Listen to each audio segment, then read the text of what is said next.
Pemerintah Kabupaten Ogan Ilir saat ini masih mempelajari sanksi administrasi yang disampaikan Bawaslu Ogan Ilir terkait dugaan tidak netral oknum Kepala Desa Tambang Rambang, Kecamatan Rambang Kuang setelah dikeluarkannya SP3 oleh Gakumdu Ogan Ilir.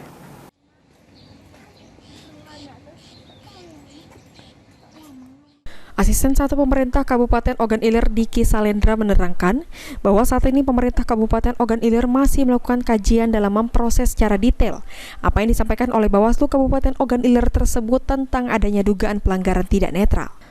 Namun sebelumnya tim Gakumdu telah mengeluarkan surat SP3 tidak adanya unsur kampanye terhadap laporan perkara oknum kepala desa yang diduga tidak netral tersebut.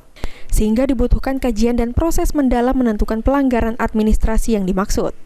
Proses kajian ini dilakukan oleh tim Inspektorat Kabupaten namun saat ini masih dalam proses.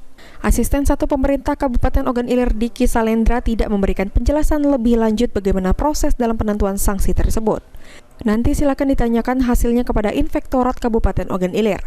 Sementara Kepala Inspektorat Kabupaten Ogan Ilir tidak dapat dihubungi dan tidak ada di tempat.